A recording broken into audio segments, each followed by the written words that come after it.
তুমি যে খিদমত করো তোমার স্বামীর, এই খিদমতে তোমার জান্নাত যাওয়া হবে কি হবে না? এই খিদমতে তোমার আল্লাহ রাজি হবে কিনা? এই খিদমতে তোমার স্বামী খুশি হয় কিনা? একবার ভালো করে কথাটা তুমি স্মরণ করো। কেন? ফাইন্নাহু জান্নাতুকে ওয়া নারুকে, তোমার স্বামী হলো তোমার জান্নাত আর তোমার স্বামী হলো তোমার জাহান্নাম। তুমি একবার বেরেনে কথাটা ভালো করে ইয়াদ করো যে তুমি যে খেদমত করো, বললা যে আমি যত আজিজ যতক্ষণ না হয়ে যাই চেষ্টা করে যতদূর পারি খেদমত করি, এই খেদমতে আল্লাহ রাজি হবে? এই খেদমতে তোমার স্বামী খুশি হয়? এই খেদমতে তুমি জান্নাতের হকদার হতে পারবা কিনা চিন্তা করো। কেন? তোমার স্বামী হলো তোমার জান্নাত আর তোমার স্বামী হলো তোমার জাহান্নাম। 1 নম্বর হক, মা বোন, স্বামীর খেদমত করতে হবে আপনাকে। 2 নম্বর, স্বামীর ফরমাবরদারি, অনগত্য করা, এতাআত করা, কথা মতো চলা, স্বামীর হুকুমের তামিল করা, যেটা স্বামী বলবে সেটা করতে হবে। এবার মহিলারা প্রশ্ন করতে পারে, মৌলানা সাহেব স্বামীর প্রত্যেকটা কথাই মানতে হবে? জি, প্রত্যেকটা কথা। ফের তখন বলবে কি, আচ্ছা মৌলানা সাহেব আপনি তো বলে দিলেন স্বামীর এতাআত করতে হবে, নবী বলেছেন ওয়া আতাআত বালাহা, তোমার স্বামীর অনুগত্য করতে হবে।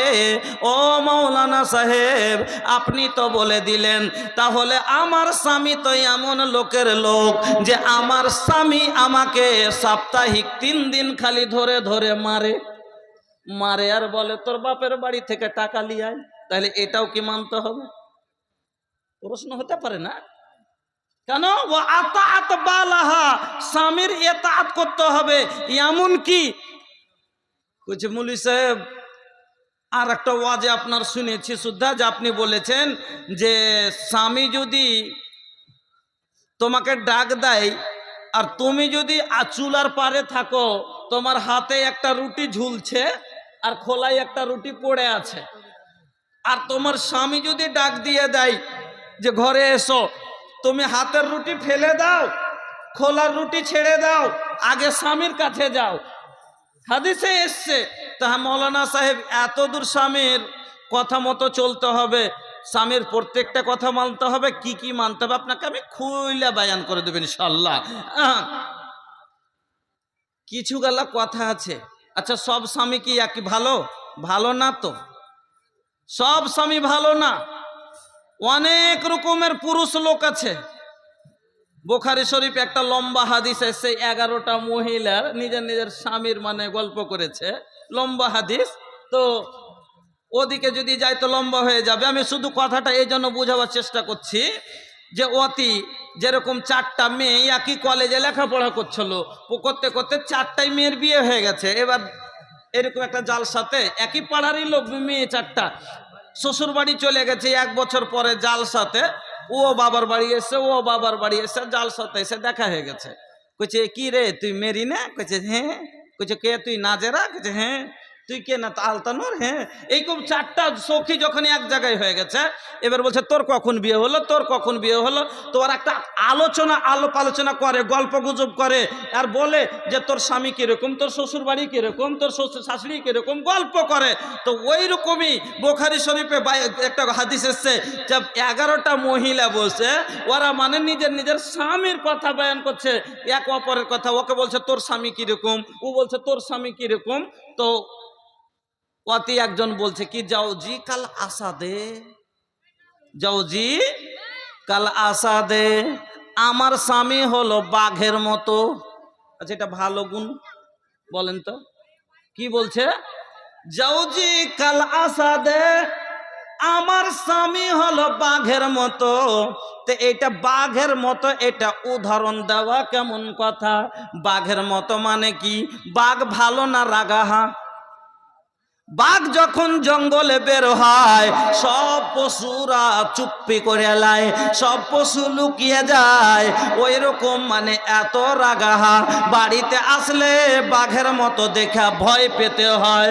আমার বন্ধুরা, আপনাকে বা মা বোন আমার আর একজন বলছে যাও জি কালাই লড়তে হামা, আমার স্বামী হলো তেহামার রাতের মতো। আর কেউ জানবে তেহামা এমনই একটা জায়গা যেখানে ঠান্ডাও হয় না গরমও হয় না, এয়ার কন্ডিশনের মতো একবারে মিয়ানা মৌসুম। তাহলে এই লোকটার গুণটা ভালো না, বেশি কড়া না বেশি নরম। তো বন্ধু আমার, আপনাকে আমি বলছি আমার মা বোনেরা, পুরুষের মধ্যেও অনেক রকমের মেজাজের পুরুষ আছে, কড়া মেজাজ। বলবে মৌলানা সাহেব আমার স্বামী এমন এমন কাজ করতে বলে যে কাজটা করতে মন চায় না। আমার মা বোন আপনাকে বুঝিয়ে যায়, আপনাকে বলে যায় ভালো করে শুনুন, লা তাআতা ফি মাসিয়াতিল্লাহ, যেই কাজটা করলে গুনাহ হবে আল্লাহ অসন্তুষ্ট হবেন, আল্লাহ নারাজ হবেন। যেই কাজটা করলে গুনাহ হবে এই কাজ যদি স্বামী করতে বলে তাহলে মানা যাবে না। ইন্নামাত তাআতু ফিল মারুফ, ভালো কাজে যদি বলে তাহলে করতে হবে ভালো কাজের মধ্যে। এমনকি স্বামী যদি বলে দেয় যে তোর আপনার ভাই মরা লাশ রাখা আছে, ভাইয়ের খবর আসছে ফোনে তোর বড় ভাই মারা গেছে, ও বলছে কি যে আজি শুনেছ বলে বড় ভাই মারা গেছে, তো চলো না দেখা শিখে। কইছে না যাবি না।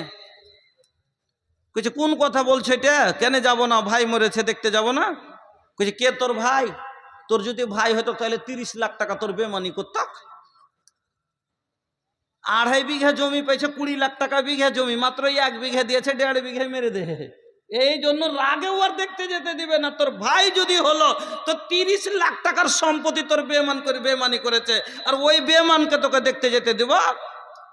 এবার স্বামী যখন মানা করে দিয়েছে তোকে মেনে নেওয়া দরকার, এতাত করে নেওয়া দরকার। কইছে যাবো, ও বকছে বকুক গাই, যাবো কইছি যাবো। হ্যাঁ কইছে তুই বাড়ি হে দেখ তোর কাঠ খুঁড়ে ভেঙে দেবো। এখান থেকে টেনশন, এগুলাতেই বা সংসার নষ্ট হয়। সমাজের বুড়াই গেলাকে বয়ান করছি, হচ্ছে না হয় না। ও বলছে ওকে যখন বলে দিলে তুই যাবি না, বা ওর কোনোই মেটার আছে ও যেতে দেবে না। আমি জমি শুধু কথা বলিনি, কোনো আর মনে আছে আমি যেতে দিব না, তোকে মেনে নিতে হবে ওকে।